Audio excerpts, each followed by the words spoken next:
Yang sudah jadi budaknya nggak mau tobat ya biarin aja, biar ikut terus sampai modal, sampai mampus, terserah gitu. Tapi kita harus mencegah bangsa ini, generasi mendatang dari menjadi korban berikutnya.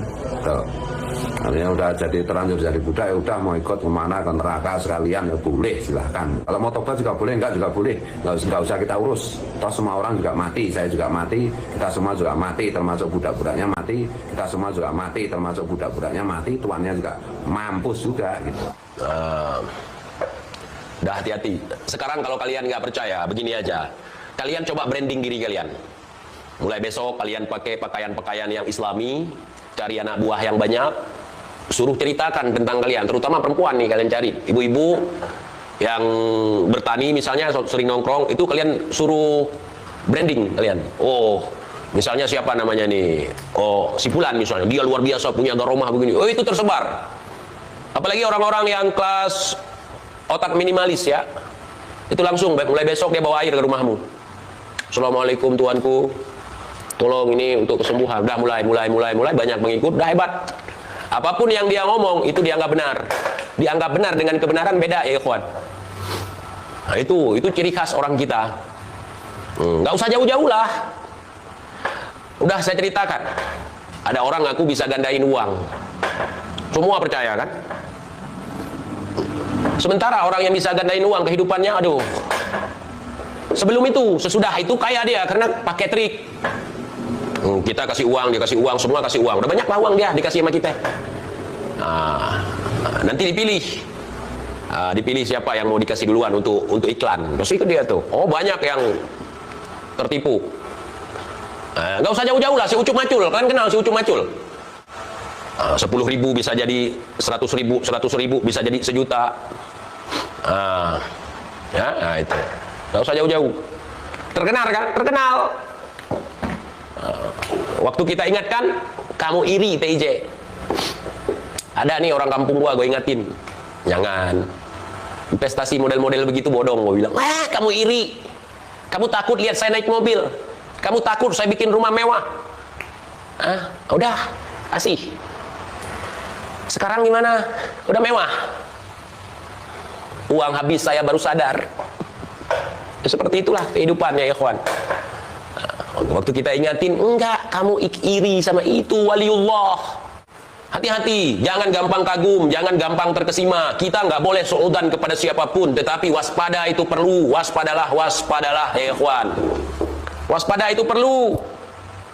Ya, waspada. Ada orang nangkap babi hutan yang nyasar di kota, dikandangin, diambil tiket, dibilang babi ngepet, pada semua ke situ beli tiket mau lihat babi ngepet. Gue sampai bilang waktu itu kalau pingin lihat babi ngepet, datang aja ke kampung gua, banyak tuh di hutan. Ntar lagi udah nggak ada babi di hutan. Kalau udah banyak Habib. Banyak yang bilang, oh TJ kamu iri pendapatan orang. Yang di Jakarta yang viral itu, babi ngepet, gue bilang babi hutan lepas, nyasar ke kota. Nggak lama itu klarifikasi dari polisi kan. Katanya itu ada orang bawa pulang babinya lepas. Masuk ke perkampungan di kota, ke ganggang. Ketangkap sama warga. Dimasukin ke kandang.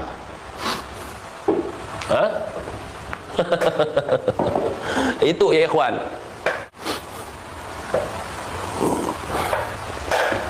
Dah ya. Mari mulai sekarang. Dalam mengisi kemerdekaan, kita sendiri dulu harus merdeka.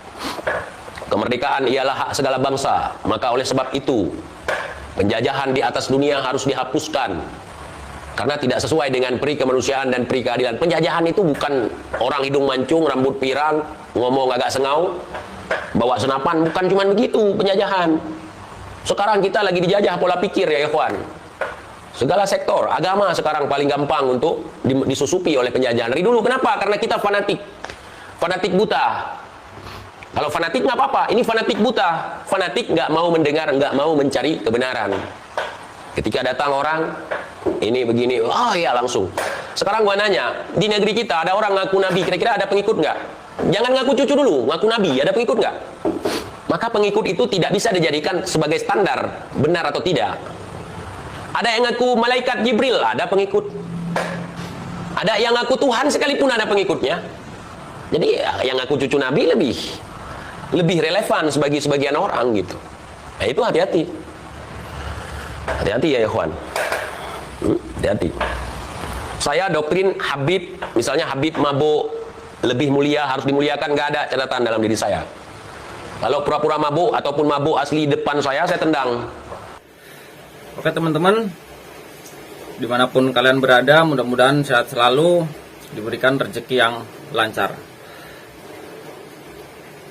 Kali ini gua bawa hewan peliharaan gua nih, iguana ya. Gua masih mending ternak iguana daripada ternak Habib. Bukan, maaf, bukan ternak Habib, maksudnya nampung Habib ya. Karena kalau nampung Habib di rumah, kita harus banyak duit, ngasih ngasih makan, ngasih rokok, boros duit kita habis. Masih mending melihara iguana, diternak, anaknya nanti kita jual dapat duit teman-teman ya. Lanjut ke pembahasan. Bener kata Bung TIJ ya, gua tuh dulu sering banget nonton kontennya Bung TIJ. Yang kedua kali kontennya Bah Baduy ya, Kebumen, yang dipersekusi, udah pernah dipersekusi. Karena apa namanya, gue seneng gitu ngeliat konten-kontennya dia gitu, mereka gitu kan. Itu kayak pemberani banget gitu loh, ngebuka apa ya istilahnya ya, kebobrokannya habaib lah, oknum-oknumnya lah. Sebenarnya gue juga waktu itu punya pembahasan gitu, karena gue hidup kan di Tegal ya, di tengah-tengah banyaknya habib imigran Yaman lah. Itu di Tegal itu banyak banget. Tegal itu kota sejuta habib lah, gue julukinnya itu kota sejuta habib. Dan gue juga main sama habaib gitu, dari yang muda nyampe yang tua, gue main bareng gitu. Cuma kata Bung TJ, kalau Bung TJ ngeliat habaib lagi mabok, ditendang teman-teman ya. Kalau gue enggak, kalau gue mabok bareng malah sama mereka. Mereka nggak pura-pura mabok, tapi memang mabok bareng sama gue. Mabok bareng cucu Nabi. Yang kata kalian itu mereka cucu Nabi, gue mabok bareng sama dia, sama mereka. Dan bener kata Bung TIJ juga, penjajahan pola pikir. Jadi pola pikir kita tuh emang lagi dijajah teman-teman ya. Banyaknya habaib-habaib yang dakwah, mendoktrin, cukup cintai habaib, pasti masuk surga. Banyaklah doktrin-doktrin yang begitu. Aneh atau konyol teman-teman ya. Tapi banyak yang percaya. Ada lagi yang minum air kencing tuh. Gue udah ngeliat videonya yang Habib siapa ya, lupa gue. Nanti kalian komen yang minum air kencing Nabi itu nggak apa-apa. Nah itu arahnya gue tahu. Arahnya ya minum air kencing Habib juga nggak apa-apa gitu. Jangankan makan bekas habaib, air minum bekas habaib diminum nggak apa-apa, air kencing pun nggak apa-apa. Arahnya ke situ teman-teman ya. Jadi supaya pribumi itu kayak nggak ada harga dirinya banget, rendah banget di mata mereka, agar patuh lah sama mereka. Sama Habib tuh kita harus patuh. Konyol teman-teman ya, menurut gua konyol.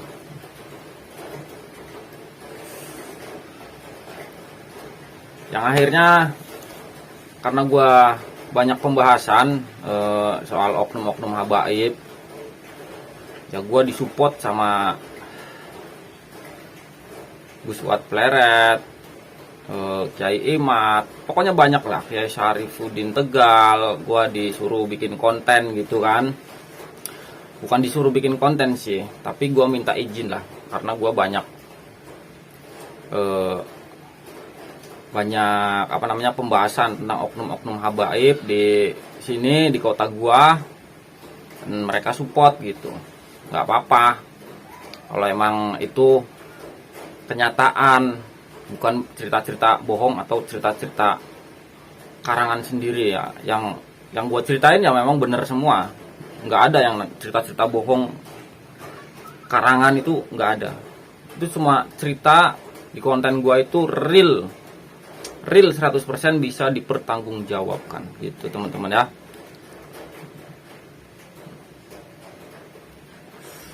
Dan bener juga kata Gus Fuad ya, terserahlah mereka yang mau sadar ya sadar, yang enggak juga ya udah biarin aja gitu. Gus Fuad kan bilang begitu ya tadi di video pertama, di video awal, ya udah biarin aja gitu. Yang udah jadi budak ya udah gitu, nasehatin susah ya udah biarin aja gitu. Karena memang susah sih, menyadarkan masyarakat tuh memang susah. Tapi pelan-pelan ya pasti bisa. Walaupun nggak akan semuanya, nggak akan. Gue yakin nggak akan bisa semuanya. Tapi ya setidaknya kita tuh udah pernah menasihati mereka. Kalau mereka memang mau sadar ya sadar, mau enggak ya udah biarin aja gitu. Kita nggak maksa.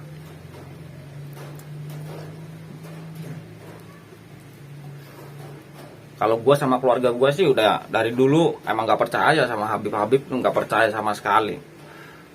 Tapi kalau berteman nggak apa-apa, karena teman-teman gue juga banyak di sini.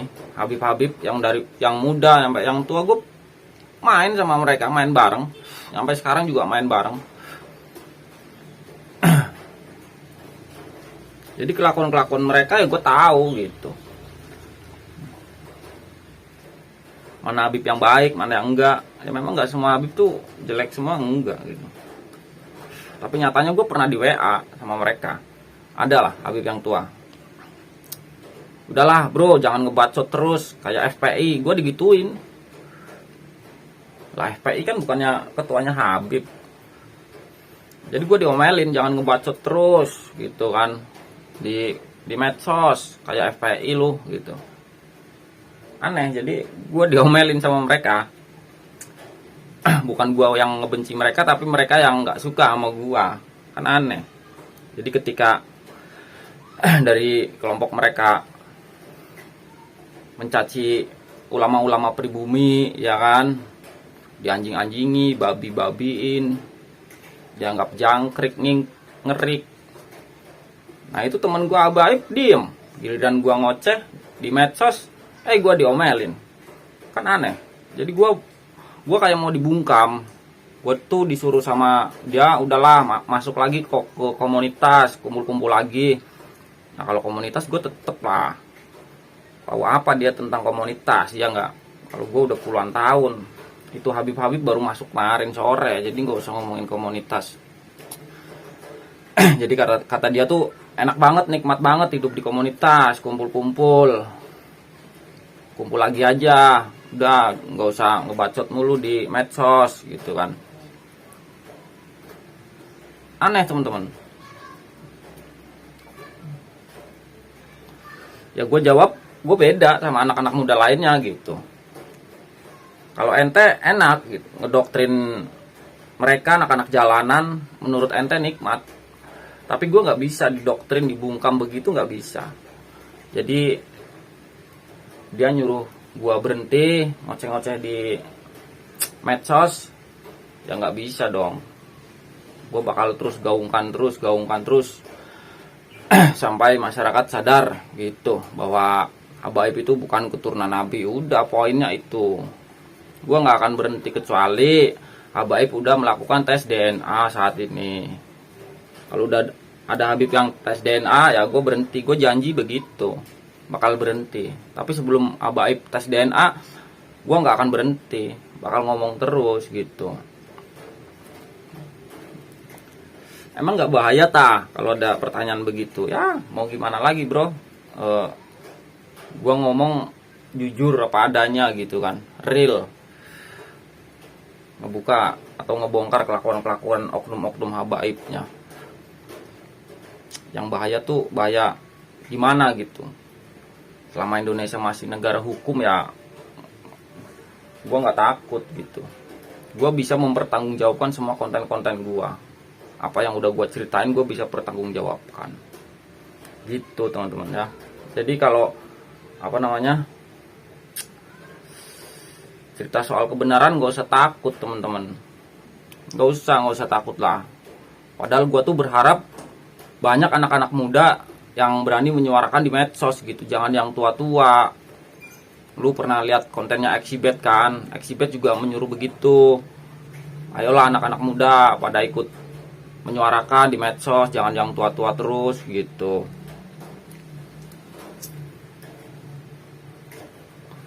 Anak-anak muda tuh harus berani menyuarakan. Ya memang bener, gue seneng banget tuh sama Exhibit ya. Mudah-mudahan Exhibit nonton video ini. Sehat selalu Exhibit, keren, anak muda pemberani. Gue seneng sama anak muda pemberani tuh, seneng. Oke teman-teman, terima kasih udah nonton video ini. Ketemu lagi di video berikutnya. Bye bye. Sini. Ya.